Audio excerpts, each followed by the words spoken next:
அனைவருக்கும் அன்பு வணக்கம். அன்பார்ந்த ஆன்மீக நெஞ்சங்களே, உலகெங்கும் வாழுகின்ற இறை நேசர்களே, அன்பர்களே, நண்பர்களே, மாணவ செல்வங்களே, உங்கள் அனைவருக்கும் அடியேனின் அன்பு வணக்கத்தோடு கூடிய வாழ்த்துக்களை தெரிவித்துக் கொள்கிறேன்.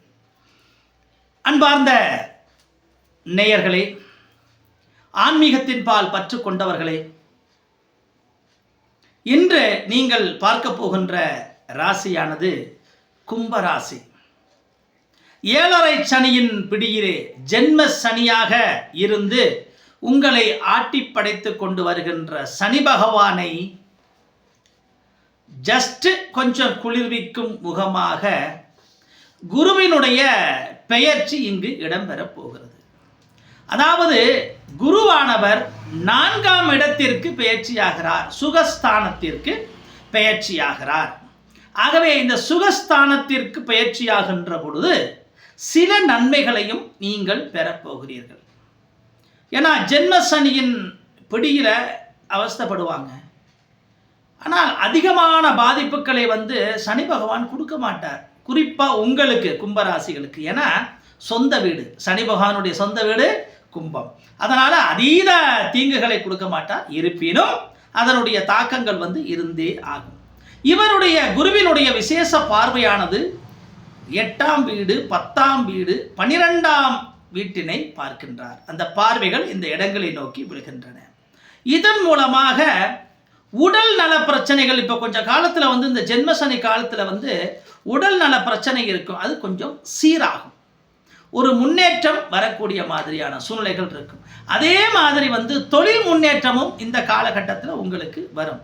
ஏன்னா நிறைய இழப்புகள், எதிர்பாராத அடி, லட்சங்களில் கோடிகளில் கூட நீங்கள் இழந்திருக்கலாம். கும்பராசி அன்பர்கள் பல இழப்புகளை சந்தித்து வந்திருக்கின்ற உங்களுக்கு ஜஸ்ட் ஒரு ஆறுதல். கொளுத்தும் வெயிலில் கொஞ்சம் மழை பெஞ்சா எப்படி இருக்கும், அந்த மாதிரி ஒரு சில இதமான காற்று வீசக்கூடிய கால மாதிரியான காலம்தான் இந்த குரு பெயர்ச்சி காலம். பணவரவு உங்களுக்கு ஓரளவு திருப்திகரமாக இருக்கும். ஆனால் அதை விட உங்களுக்கு செலவினம் அதிகரிக்கும். அதை நீங்கள் புரிஞ்சுக்கணும். அப்போ சுப செலவுகளை நீங்கள் மேற்கொள்ளணும். வீண் செலவுகளை குறைத்து கொள்வது ஒவ்வொருவருக்கும் சிறந்த ஒரு விஷயமாக இருக்கும். அதே நேரத்தில்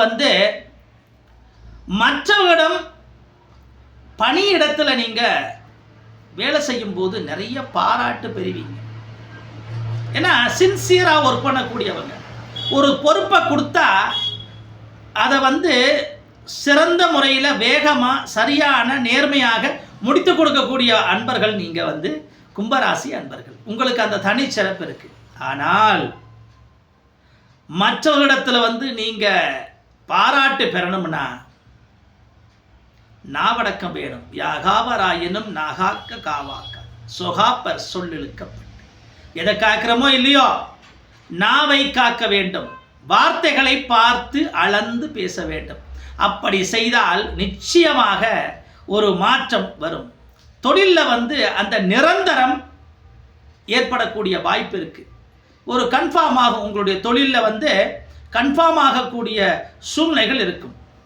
அதே நேரத்தில் பதவி ஊதிய உயர்வுகள் போராடி பெறுவீர்கள். கொஞ்சம் போராட்டத்திற்கு பிறகு நீங்கள் பெறக்கூடிய வாய்ப்பு உங்களுக்கு இருக்குது. ஆனால் வீண் தர்க்கங்கள் செய்யாதீங்க. யாருக்கிட்டையும் வீண் தர்க்கம் செய்யாதீங்க. முரண்பாடான கருத்துக்களை எடுத்தோம் கௌத்தம்னு யோசிக்காமல் பேசாதீங்க. அப்படி பேசாமல் இருந்தால் நீங்கள் எதிர்பார்க்குற மாதிரி இந்த பதவி உயர்வுகள் எல்லாம் சரியாக வரும். அதே நேரம் காலம் தவறாமை. இந்த காலம் தவறாமைங்கிற ஒரு பண்பு ரொம்ப முக்கியமானது கும்பராசி அன்பர்களே. இந்த காலம் தவறாமை நீங்கள் கடைபிடித்தால் உங்கள் வாழ்வில் வெற்றி கிடைக்கும். அதை கடைபிடிங்க. அதே நேரத்தில் நிதானமும் பொறுமையோடும் இருந்தால் உங்களுக்கு வருகின்ற தடைகள் எல்லாத்தையும் உடைத்தறிந்து நீங்கள் போயிடுவீங்க. நிச்சயமாக ஒரு மாற்றம் உங்களுக்கு வரும். ஆகவே நிதானமும் பொறுமையும் இந்த காலகட்டங்களில் மிக மிக அவசியம். 4ஆம் இடத்துல குரு இருக்கிறார். உங்களுடைய சொந்த வீட்டில் 1ஆம் இடத்துல சனி இருக்கிறார், ஜென்ம சனியாக. அதனால் பார்த்து நடந்து கொள்வது சிறந்தது. அதே நேரத்தில் விட்டு கொடுத்து செல்லணும். நீங்கள் நீங்கள் கொஞ்சம் விட்டு கொடுக்கறது குறைவாக இருக்கும். ஆகவே கொஞ்சம் விட்டு கொடுங்க. விட்டு கொடுப்பவர் வந்து கெட்டு போவதில்லை. கெட்டு போகிறவங்க விட்டு கொடுக்க மாட்டாங்க. அதை புரிஞ்சுக்கிட்டு நீங்கள் நடந்துக்கிட்டீங்கன்னா உங்களுடைய வாழ்க்கையில் அடுத்த கட்டம் வெற்றி என்பது நிச்சயம். அதே நேரத்தில் நல்ல விஷயங்கள் வரும் பொழுது வேண்டாத வார்த்தைகளை பேசி அந்த நல்ல விஷயத்தை இழந்துடுவீங்க. கிடைக்கக்கூடிய விஷயத்தை வந்து நீங்கள் கைவிட்ட வேண்டிய சூழ்நிலைகள் எல்லாம் வரும் உங்களுடைய வார்த்தை பிரயோகத்தினால. ஆகவே வார்த்தைகளை பேசும்போது கவனமாக நிதானமாக பேசுங்க. அதே நேரத்தில் வந்து வாழ்க்கை துணை உடல்நலத்தின் மீது, மனைவியினுடைய உடல்நலத்தின் மீது அக்கறை வேணும். அவங்களுடைய உடல்நலம் இந்த காலகட்டங்களில் கொஞ்சம் பாதிக்கிறதுக்கு வாய்ப்பு இருக்குது. கவனமாக இருப்பது நல்லது. அதே நேரத்தில் வந்து செலவு செய்யுங்க, ஆனால் திட்டமிட்டு செலவு செய்யுங்க. எது அவசியம் எது அவசியமற்ற செலவு அப்படிங்கிறத உணர்ந்து அவசியமான செலவு செய்யுங்க, அவசியம் இல்லாத செலவு செய்யாதீங்க. ஏன்னா காலம் மோசமாக இருக்குது. நம்ம செலவை செஞ்சிருவோம், பின்னாடி வரும்னு நினச்சிங்கன்னா ஒரு லாக் ஆயிடுச்சுன்னா என்ன பண்ணுவோம்? முடியாது. அதனால் மிகுந்த கவனத்தோடு நீங்கள் உங்களுடைய செயல்பாடுகளை மேற்கொள்ளணும். கொடுக்கல் வாங்கலில் அலட்சியம் இருக்கக்கூடாது. கொடுக்குறீங்களா, கொடுப்பாங்களா, கொடுங்க. இல்லைன்னா கொடுக்கவே கொடுக்காதீங்க. அது அந்த நிமிஷத்தோடு போயிடும். குறிப்பாக வந்து இந்த காலகட்டத்தில் வந்து கொடுக்கல் வாங்கல் பண்ணாமல் இருக்கிறது நல்லது. ஏன்னா டைம் சரியில்லை. அதே நேரத்தில் வந்து ஒப்பந்தங்களில் கையெழுத்தும் போது ரொம்ப கவனம் தேவை. பின்னாடி டாக்குமெண்ட் பண்ணும்போது நீங்கள் கவனமாக இருக்கணும். நாளைக்கு சைன் பண்ணிவிட்டு பின்னாடி சிக்கலில் நீங்கள் மாட்டக்கூடாது. அரசியல்வாதிகள் நல்லா முன்னுக்கு வரலாம், ஆனால் அடக்கம் தேவை. இங்கேயும் உங்கள் வாய் வார்த்தைகளை நீங்கள் கொஞ்சம் ஓவராக பேசுனீங்கன்னா முடிஞ்சு போச்சு கதை. அதனால் கொஞ்சம் தயவு செய்து யோசித்து பேசுங்க. அப்படி பேசினால் உங்களுக்கு நன்மை இருக்கும். அதே நேரத்தில் மேலிட எதிர்ப்பாளர்களின் நட்பு வேணவே வேணாம். உதாவது மேலிட எதிர்ப்பாளர்கள் யார்? உங்களுக்கு மேலே உள்ள சுப்பீரியர் ஆஃபீஸர். அவங்கள எதிர்த்துக்கிட்டு இருக்கிறாங்க பார்த்தீங்களா, அவங்க கூட நீங்கள் நட்பு வைக்கக்கூடாது. வச்சிங்கன்னா உங்களுக்கும் சிக்கலாயிரும். காலகட்டம் சரியில்லை. அவங்க வந்து எதிர்த்துக்கிட்டு பின்னாடி புறம் பேசிக்கிட்டு இருப்பாங்க, பின்னாடி குறை சொல்லிக்கிட்டு இருப்பாங்க அந்த ஆஃபீஸரை பற்றி. நீங்கள் அவங்க வழியில் நீங்கள் போனீங்கன்னா நீங்களும் பாதிக்கப்படுவீங்க. குறை இருப்பவன் தான் குறை காண முடியும். இல்லைன்னா குறை சொல்லுவானா? யோசிச்சு பாருங்க. குறை இருப்பவன் குறை காண்பான். மற்றவர்களின் குறைகளை காண்பது நமது வேலை இல்லை.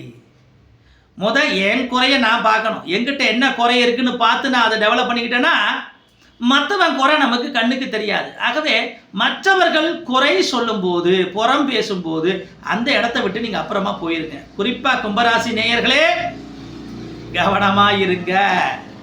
அந்த இடத்துல நிற்காதீங்க, புறம் பேசுகிற இடத்துல நிற்காதீங்க. உங்களுக்கும் கஷ்டமாயிரும். அதுதான் உங்களுக்கு நான் தெளிவாக சொல்கிறேன். அதே நேரத்தில் அரசு பணியாளர்களுக்கு கொஞ்சம் வளர்ச்சியான காலகட்டம் தான். வளர்ச்சி பெறுவீங்க, முன்னேற்றம் வரும், சம்பள உயர்வு வரும், பதவி உயர்வு வரும். எல்லாம் இந்த காலகட்டத்தில் வரக்கூடியது தான். அதே நேரத்தில் வந்து பெண்களுக்கு பூர்வீக சொத்துக்கள் வரக்கூடிய காலம். அப்பா வழியிலையோ அம்மா வழியிலையோ பூர்வீக சொத்துக்கள் இருந்தால் அது கை சேர வேண்டிய காலகட்டம் நெருங்கிக்கிட்டு இருக்குது. மாணவர்களுக்கு மறதி வரும். கவனம் கவனம் கவனம். மாணவ செல்வங்களே, உங்களுக்கு ஜென்ம சனி நடப்பதனால மறதி வரும். படித்த பாடத்தை பட்டுன்னு மறந்துடுவீங்க. சட்டுன்னு மறந்து யோசிக்க வேண்டிய சூழ்நிலை வரும். அதனால் கவனமான முறையில் 1க்கு 10 தடவை திருப்பி திருப்பி படிங்க. மனசில் பதிய வைத்துக் கொள்வது மிக மிக நல்லது. அதே நேரத்தில் மாணவர்களே, உங்களுக்கு வீண் ரோஷம் வேண்டாம். ரோஷம் படுறது, ரோசக்காரராக இருக்கிறது, ரோஷம்லாம் இங்கே வேணாம். நமக்கு அடக்கம் தான் தேவை. நம்ம இந்த 1 வருஷ காலமும் சரியான முறையில் நம்ம வந்து மேலே போகணும். ரோஷத்தை காட்டினா ரோட்டில் தான் நிற்கணும். மாணவ செல்வங்களே ரொம்ப கவனமாக இருங்க. நண்பர்களோட வலையில் விழுந்துடாதீங்க. அவங்க வலை விரிப்பாங்க, உங்களை மாட்டி விட்டுட்டு அவங்க வந்து எஸ்கேப் ஆகிறதுக்கு பார்ப்பாங்க. அந்த மாதிரி சூழ்நிலைகளை வந்து மாணவ செல்வங்களே கவனமாக இருங்க. விவசாயிகள் கவனமாக இருக்கணும். பூச்சிப்புழுக்கள் தாக்கங்கள் வந்து உங்களுடைய பயிர்களில் வந்து ஏற்படலாம். கவனமாக இருங்க. குலதெய்வ வழிபாட்டை வந்து மேற்கொள்ளுங்க விவசாயிகள். அதனால் குலதெய்வத்தை வந்து வணங்கி அந்த குலதெய்வத்திற்கு என்ன படையல் இடணுமோ படையலிட்டு இதெல்லாம் சரிப்படுத்திக்கிட்டா உங்களுடைய விவசாயம் வந்து ஜெயிக்கக்கூடிய ஒரு சூழ்நிலை இருக்கும். அதே நேரத்தில் வந்து வாகன விபத்துக்கள் ஏற்படக்கூடிய காலங்களாக இருக்குது கும்பராசி நேயர்களுக்கு. ஆகவே வாகனங்களை வந்து பழுது பார்த்து கொள்ளுங்க. வாகனங்கள் சரியாக இருக்குதான்றதை போகிறதுக்கு முன்னாடி சரி செய்துக்கிட்டு வந்து கிளம்புங்க. ரோடை கிராஸ் பண்ணுறவங்க எல்லாம் கொஞ்சம் பார்த்து கிராஸ் பண்ணுங்கள். சின்ன சின்ன விபத்துக்களும் இந்த காலகட்டத்தில் வருவதற்கு வாய்ப்புகள் இருக்குது. ஏன்னா எப்போ நடக்கும் எப்படி நடக்கும்னு நமக்கு தெரியாது. ஆகவே நம்ம கவனமாக இருக்கணும். அதே நேரத்தில் வந்து உடல் உபாதைகள் என்ன ஜென்ம சனி இல்லையா, உடல் உபாதைகள் வந்து 100% வரும். உதாரணத்துக்கு வந்து அடிவயிறு, இரத்த அழுத்தம், பிளட் ப்ரெஷர்லாம் வரும். அது மட்டும் இல்லாமல் ஒற்றை தலைவலி வரும், சுவாச கோளாறு, இது எல்லாமே உங்களுக்கு வரக்கூடிய மாதிரியான சூழ்நிலைகள் நிறைய இருக்குது. யாருக்கு? கும்பராசி அன்பர்களுக்கு. ஆகவே பெருமாளை வழிபடுங்க, இந்த நோய் நொடியிலிருந்து அவர் காப்பாற்றுவார். அதே நேரத்தில் சாமியை கும்பிட்டுக்கிட்டு நம்ம சாப்பிட வேண்டிய விஷயங்களில் வந்து கவனமின்மையாக இருந்தால் பாதிப்பு ஏற்படும். அதிக அளவில் காய்கறிகள் எடுத்துக்கொள்ளுங்க. மாமிசங்களை வந்து குறைத்து கொண்டு காய்கறிகளை வந்து நீங்கள் அதிக அளவில் எடுத்துக்கிட்டிங்கன்னா உங்களுடைய வாழ்வில் மேன்மை அடையும். அதே மாதிரி போதை பழக்க வழக்கங்கள்லேருந்து விடுதலை செஞ்சு கொள்ளுங்க. ஏன்னா உடல்நலம் மோசமானது. அதனால் போதை பழக்க வழக்கங்கள்லேருந்து குறைச்சி கொள்ளுங்க. எனக்கு ஒயின் ஷாப்பை சந்துக்கு சந்து மூளைக்கு மூளை திறந்து வச்சு இன்றைக்கி மக்களுடைய வாழ்க்கையில் வந்து அரசாங்கம் விளையாடிக்கிட்டு இருக்குது. அரசாங்கத்திற்கு வருமானம் வருகிறது என்ற காரணத்தினால ஏழை எளிய மக்கள் பாதிக்கப்பட்டு சித்திரவதைக்குள்ளாகிட்டு இருக்கு. அதே நேரத்தில் இளம் சமுதாயம் வந்து சீரழிஞ்சிக்கிட்டு இருக்குது. இதுக்கு என்றைக்கு விடுதலை வருமோ தெரியலை. சீக்கிரம் ஒரு விடுதலை வரணும் இந்த விஷயத்தில். ஏன்னா மாணவ கண்மணிகள் எல்லாமே வந்து அந்த வலையில் சிக்கி சின்னாபின்னமாகி இருக்கிறாங்க.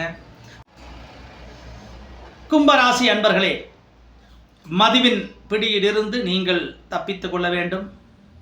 அந்த பழக்க வழக்கங்களிலிருந்து உங்களை விடுவித்து கொண்டு நல்ல வழியிலே நீங்கள் வாழ்ந்தால் வரப்போகின்ற ஆபத்துக்களிலிருந்தும் பிரச்சனைகளிலிருந்தும் உங்கள் உடல் நலனை காப்பாற்றி கொண்டு வெற்றி நடை போட முடியும். ஆகவே எல்லாம் வல்ல மகாசக்தியினுடைய அருள் உங்கள் அனைவருக்கும் கிடைத்து வளமோடு நலமோடு நீங்கள் அனைவரும் வாழ வேண்டும் என்று கேட்டுக்கொண்டு விடைபெறுகிறேன். நன்றி, வணக்கம். இந்த வீடியோ பிடிச்சிருந்தா எல்லாருக்கும் ஷேர் பண்ணுங்கள். நன்றி.